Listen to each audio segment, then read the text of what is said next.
तो भगवान से पूछे जा रहे हैं 5 सवाल।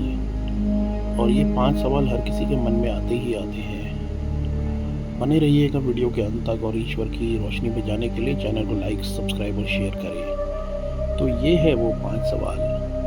मुझे क्या करना चाहिए? पृथ्वी पे पाप क्यों नहीं ख़त्म होता? पापियों को सज़ा क्यों नहीं मिलती? मौत के बाद क्या होता है?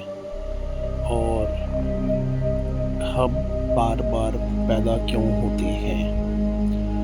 तो इन्हीं सब सवालों पे हम लोग बात करने वाले हैं। दोस्तों, ये जो धरती है, जिसे हम 3D अर्थ बोलते हैं या 3D रल्म बोलते हैं या भौतिक दुनिया बोलते हैं, ये बहुत ही विचित्र और बहुत ही रहस्यमयी, बहुत ही तरह तरह की अलग अलग चीज़ों से जुड़ी हुई एक ऐसी दुनिया है जिसे जो चलाता है वो खुद ही नहीं दिखता। चलाने वाला गायब है, बस बना के छोड़ दिया है, ऐसा हमें हमेशा दिखता है। तो ये सवाल आपके मन में ज़रूर आते ही होंगे। अगर आप ये वीडियो देख रहे हैं तो ये वीडियो आप ही के लिए बनाई गई है। तो हम बात करते हैं पहले सवाल पे। पहला सवाल ये है कि मुझे क्या करना चाहिए। इसमें इंसान जो है अपना उद्देश्य पूछ रहा है, अपना पर्पस पूछ रहा है, उसका ऑब्जेक्टिव क्या है, वो इस धरती पे क्यों आया है, उसको करना क्या है। दोस्तों, ये सवाल हर किसी के मन में आता है और ये तब आता है जब आप लगभग 5 साल की उम्र को क्रॉस करते हुए आगे बढ़ते हैं। जब 7-8 साल से ऊपर जाने लगते हैं, 10 साल के जब होते हैं, तब आपके मन में ये बातें आने लग जाती हैं। तो ये जो बात है, अगर हम अपने एक्सपीरियंस से बताएं कि आपको क्या करना चाहिए, तो ये हर किसी का अपना एक मकसद होता है। उसको पहले से पता होता है कि उसे करना क्या है, लेकिन वो उसको पता बाद में लगता है जब उसकी उम्र काफ़ी लंबी निकल जाती है या वो काफ़ी सारे अनुभव ले लेता है इस दुनिया के। यानी काफ़ी सारे एक्सपीरियंसेस लेने के बाद उसको पता चलता है कि उसे ये करना था। लेकिन कई लोग ऐसे होते हैं जिन्हें पहले से ही ये पता लग जाता है, तो उसके लिए आपको अपने अंतरात्मा की आवाज़ को सुनना पड़ेगा। आपको खुद से सवाल पूछना पड़ेगा कि आपको करना क्या है, और आपको अपने आप ये जवाब मिलेगा। आप चाहे किसी भी उम्र के हो, आपकी किसी भी खेल में रुचि हो सकती है, आपके कोई भी बहुत सारी हॉबीज़ हो सकती हैं। किसी को स्विमिंग पसंद है, किसी को लॉन टेनिस पसंद है, किसी को किताबें लिखना पसंद है, किसी को कुछ पसंद है। तो जब आप अनुभव लेते हैं खूब सारे, तब आप इस चीज़ के ऊपर आ पाएंगे कि आपको करना क्या है। और आप जब अपने अंदर ये क्वेश्चन करते हैं, जब ये आप अपने अंदर सवाल करते हैं, मेडिटेशन में बैठ के आपको ये सारे आंसर्स अंतरात्मा दे देती है। तो आगे बढ़ते हैं हम परमात्मा से 5 सवालों में। पहला सवाल हमने कर लिया है, अब हम बढ़ते हैं दूसरे सवाल की तरफ कि पापियों को सज़ा क्यों नहीं मिलती।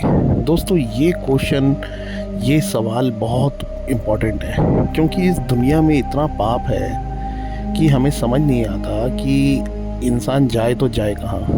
कहीं उम्मीद की किरण नहीं दिखती।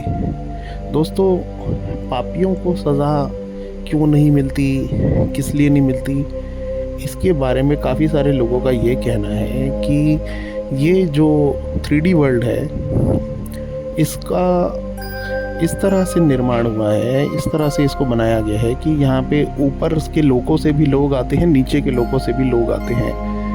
और जो नीचे के लोगों से लोग आते हैं, उनको ये एक गोल्डन चांस दिया जाता है, एक आखिरी चांस दिया जाता है कि तुम नीचे के लोगों से निकल के ऊपर के लोगों में जा सकते हो, बशर्ते तुम अच्छे कर्म कर लो।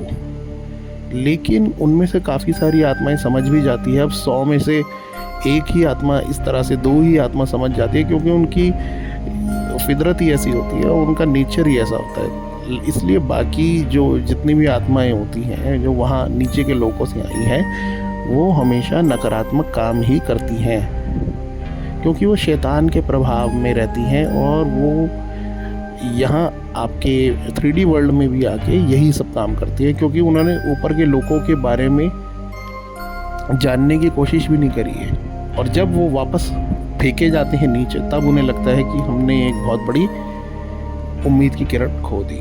तो आई होप आपको इसका जवाब मिला होगा। अब हम बढ़ते हैं तीसरे सवाल की तरफ। तो तीसरा सवाल ये है कि हम क्यों बार बार पैदा किए जाते हैं। दोस्तों, जब तक आपका मकसद आपको पता नहीं चलता, जब तक आपकी आत्मा वो नहीं ले लेती, वो सब नहीं पा लेती एक्सपीरियंसेस या अनुभव जिसको लेने के लिए वो आई है, तब तक आपका जन्म होता जाएगा। ये एक बात।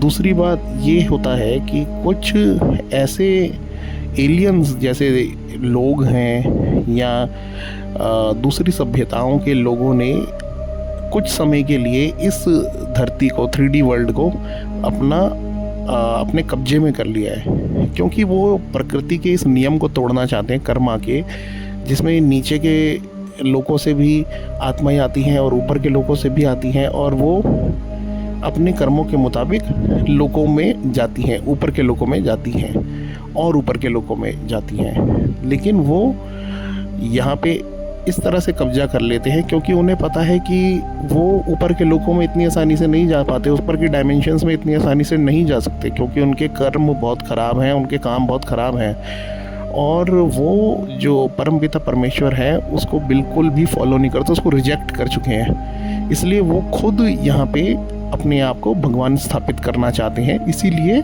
वो यहाँ पे आते हैं और हमें फंसाते हैं। क्योंकि आपका जब काम यहाँ पे पूरा हो गया है तो वो आपको बार बार यहाँ फेंक देते हैं, बार बार यहाँ पे आपको पैदा करने के लिए भेज देते हैं और वॉर करवाते हैं, बहुत सारी चीज़ें कराते हैं, यहाँ पे नकारात्मकता बहुत ज़्यादा फैला देते हैं। लेकिन हर चीज़ की भी एक सीमा होती है। जो ईश्वर होता है वो भी देखता है कि कब तक आखिर ये करेगा, क्योंकि वो भी उसको चांस देते हैं कि ये संभल जाए। लेकिन जब ये नहीं संभलता तो स्वयं ईश्वर को ही अपने दूत को भेजना पड़ता है या वो खुद किसी न किसी का रूप लेके यहाँ पे आ जाते हैं। तो आई होप आपको ये सवाल भी पता लगा होगा। और अब बढ़ते हैं अगले सवाल की तरफ। और अगला सवाल ये है कि मृत्यु के बाद क्या होता है। तो मृत्यु के बाद क्या होता है ये बहुत लोगों के दिमाग में आता है, क्योंकि ये एक ऐसा टॉपिक है मृत्यु जिसके बारे में हर कोई बात नहीं करना चाहता और इसके बारे में बात करने से लोग बचते हैं, क्योंकि इसमें एक डर है, इसमें डर है, घबराहट है, चिंता है। असल में काफ़ी सारे ग्रंथ कह लीजिए या फिर वो लोग जो मर के वापस आए हैं जिनको नियर डेथ एक्सपीरियंस हुआ है, NDE, तो उन लोगों का कहना है मृत्यु के बाद क्या होता है। मृत्यु के बाद सबसे पहले आपको आपकी पूरी ज़िंदगी दिखाई जाती है फ्लैशबैक में, एक फिल्म की तरह, एक टीवी स्क्रीन की जैसी आपको पूरी ज़िंदगी आपकी दिखाई जाती है कि आपने क्या क्या एक्सपीरियंसेस करे, आपने क्या क्या अनुभव लिए, क्या क्या किया, आपने अपने दूसरों का भला किया और क्या किया। देखिए, ईश्वर जो होता है वो हमेशा दूसरों का भला करने के लिए तत्पर रहता है, लेकिन जो धरती है वहाँ पे वो इस तरह से काम नहीं करता जैसा आप सोच रहे हैं कि भाई किसी को चोट लग गई तो ईश्वर के ऊपर इल्ज़ाम लगा दो, किसी को छोटा सा कहीं बम ब्लास्ट हो गया, कहीं काफ़ी सारे लोग मर गए तो ईश्वर को बोलो। देखिए, ईश्वर इस तरह से काम नहीं करता है। ईश्वर सिर्फ और सिर्फ ऐसा काम करता है कि आपके अंदर मैसेजेस डाल देता है और आपको वो हिम्मत पैदा करनी है क्योंकि आप करें वो काम, क्योंकि आगे जाके आपको भी ईश्वर ही बनना है, ये आपको समझना पड़ेगा। तो ईश्वर की तरह कल्याणकारी बनने की कोशिश करें, जैसे कि दान पुण्य करें, लोगों की हेल्प करने की कोशिश करें और भूल जाएं आप। अगर आप ये सोच के करेंगे कि भैया मैं ईश्वर को लालच दूंगा, रिश्वत दूंगा और वो थोड़ा बहुत दान करूंगा, 2 रुपये का, 5 रुपये का है, कुछ कितने भी पैसे का, वो मेरे को गाड़ी बंगला और ऐशो आराम या मेरी बीमारी ठीक कर देगा, ऐसा नहीं होता। आपको उसके जैसी क्वालिटीज़ अपने अंदर पैदा करनी होगी कि वो क्या सोचता है, और वो कैसे सोचता है, कैसा सोचता है, वो आपको अच्छे से पता है, क्योंकि आपके अंदर भी उसका अंश है जो है आत्मा। तो आत्मा से जुड़िए, अपने चक्रास को एक्टिवेट करें, और जब आप अपने क्राउन चक्रा पे पहुंचते हैं तब आपके साथ अच्छे से अलाइनमेंट बन जाता है। अपनी अंतरात्मा को सुनिए और प्रकृति से जुड़िए, तभी ईश्वर आपको जवाब देगा, क्योंकि प्रकृति भी ईश्वर का ही एक अंश है। और आपके अंदर भी जो ईश्वर का अंश है उससे जुड़ने की कोशिश करें, और उसके लिए आपको मेडिटेशन ही करना पड़ेगा। तो ये सारे सवालों के जवाब मुझे लगता है आपको मिले होंगे। और एक और सवाल रह गया है कि यहाँ पे कोई आता क्यों नहीं मदद के लिए। देखिए दोस्तों, यहाँ पे काफ़ी सारी वर्ल्ड वॉर्स हुई हैं, काफ़ी सारे बुरे बुरे काम हुए हैं, बहुत सारी चीज़ें हुई हैं, लेकिन वो इतनी टाइम से ये धरती है, कब से है, और यहाँ पे कब कब कोई आके जा चुका है, आपको पता भी नहीं लगा होगा। कुछ चीज़ें रिकॉर्डेड भी है कि यहाँ पे ये लोग आए, इन्होंने यहाँ पे ये कदम उठाए जिसकी वजह से लोगों की ज़िंदगी में बदलाव हुआ। बस वो गिनती की चीज़ें हैं जो रिकॉर्डेड हैं, डेटा। इससे पहले का तो आपके पास वो सबूत ही नहीं है कुछ, इस धरती पे क्या हुआ था, क्या नहीं हुआ था। एक टाटारिया नाम की सिविलाइजेशन थी, वहाँ उसके बारे में सारे रिकॉर्ड मिटा दिए गए हैं। दोस्तों, ये जो धरती पे जिन्होंने एलियंस ने कब्ज़ा किया हुआ है, वो हमेशा कोशिश करते हैं कि आपसे पूरी हिस्ट्री को छुपाया जा चुके, पूरी हिस्ट्री को। और ईश्वर हमेशा आता है यहाँ पे मदद करने। जब पानी सर से ऊपर जाता है तो वो आता है। और ये जो एलियंस होते हैं, ये हमेशा अपने आप को ईश्वर बनने की कोशिश में करते हैं, उसकी एक्टिंग करने की कोशिश करते हैं, लेकिन आपको ज़बरदस्ती यहाँ पे फंसा के रखते हैं, ज़बरदस्ती आपको वो अलग अलग चीज़ों में फंसा देते हैं, एक ईश्वर के ऊपर से ध्यान हटाते हैं जो असली ईश्वर है। तो ये इनका हमेशा चलता रहता है। और जब ये पानी सर से ऊपर जाता है तो ईश्वर आके इनको ठीक कर देता है, और ये फिर मुक्त हो जाती है धरती।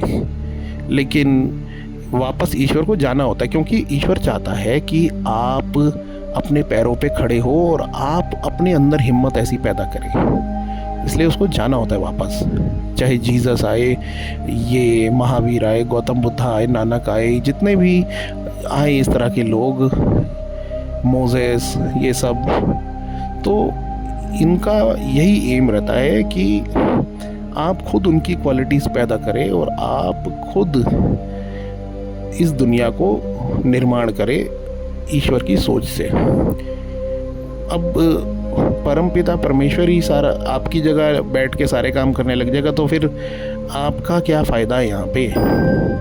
आप यहाँ पे क्यों आए हो? कुछ सीखने ही आए हो ना, कुछ ईश्वर की क्वालिटीज़ को अप्लाई करने आए हो ना, तो ये काम तो आप ही को करना है। तो इसीलिए ये जो धरती है, ये बार बार यहाँ पे वो कब्जा करने आते हैं एलियंस, एक्स्ट्रा टेरेस्ट्रियल, जो दूसरी दुनिया की सभ्यता है, और आपको फंसा लेते हैं। वो हर बार देख लेते हैं कि अब आप इतने कमज़ोर हैं, कितने कमज़ोर हैं, और यहाँ आके आपको फंसाने की पूरी कोशिश करते हैं। लेकिन हर बार ईश्वर आता है और आपको कैसे ना कैसे करके बचाने की कोशिश करता है। तो अब आपको ये समझना पड़ेगा कि भाई हम हर बार के लिए किसी न किसी चीज़ के लिए ईश्वर को ब्लेम नहीं कर सकते कि आप नहीं आए, वो नहीं आया, कोई अवतार भेज दो जल्दी से, अब बहुत देर हो गई है। आप भी हिम्मत करें, ईश्वर आपको मैसेजेस दे रहा है। ईश्वर आपको हमेशा मैसेजेस देता है, और इंसान का शरीर जो इस तरह का बना हुआ है, वो क्या नहीं कर सकता? अगर चाहे तो सब कुछ कर सकता है। लेकिन उसके लिए हमें मेडिटेशन करना चाहिए, उसके लिए हमें प्रकृति से जुड़ना चाहिए और अंतरात्मा की आवाज़ को सुनना चाहिए। ओवरऑल ये 3 काम अगर आप करते हैं तो ये बहुत ज़रूरी है। और ईश्वर के किसी भी रूप से अगर आपकी अलाइनमेंट बन रही है तो उसके आदर्शों के ऊपर चलने की कोशिश करें, उस अवतार के ऊपर आदर्शों के अवतार के जो भी आदर्श हैं, जो भी जितने भी महापुरुष आए जो ईश्वर के अंश थे, उनके बातों पे चलने की कोशिश करें और हमेशा आपकी विजय होगी, आप हमेशा जीतेंगे। ये चीज़ें बहुत ज़रूरी है और हमेशा अपने आप को अच्छे अनुभवों से चारों तरफ अपने आप को अच्छे अनुभवों से घेरे रखिए और जितने भी बुरे अनुभव होते हैं आपको पता चल जाता है, आपकी अंदर आत्मा आपको बताती है कि ये बुरा है अनुभव, ये अच्छा है।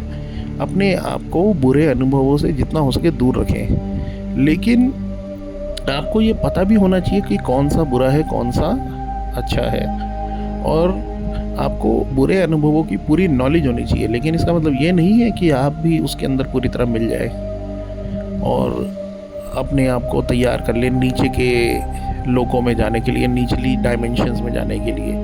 क्योंकि आप अगर अर्थ पे आए हैं, इस 3D वर्ल्ड में आए हैं, तो आपको ऊपर के डायमेंशंस में जाना है, आपको ऊपर के डायमेंशन में मूव होना है। Laws of the spirit world नाम की किताब है, उसके अंदर ये अच्छे से बताई हैं सारी चीज़ें। तो यहाँ ये चीज़ बहुत अच्छे से काम करती है और आप समझने की कोशिश करिए कि ईश्वर ने आपको किस लिए बनाया है, आपका क्या उद्देश्य है, आपका क्या मतलब है यहाँ पे आने का। आपके पास जवाब खुद है, आपके अंदर छुपा हुआ है।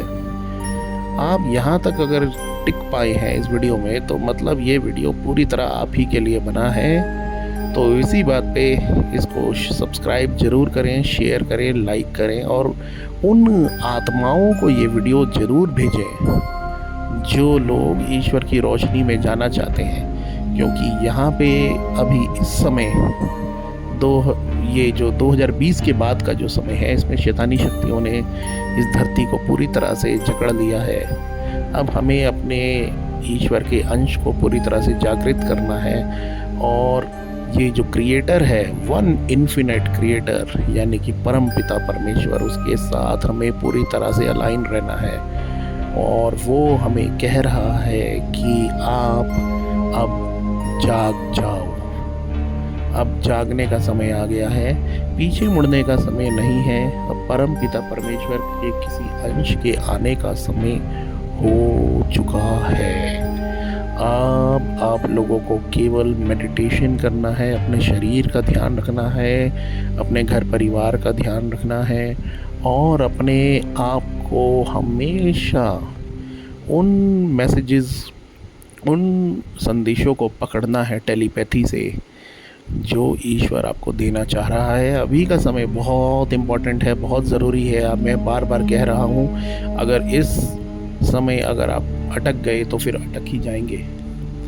लेकिन जो लोग, जो भी आत्माएं ईश्वर के साथ अलाइंड हो रही हैं, जो ये बात को समझ चुकी हैं कि 2020 के बाद से दुनिया पूरी बदल चुकी है, वो लोग ही अब ऊपर के डायमेंशंस में जाएंगे और ईश्वर के साथ वो रहेंगे यहाँ पर।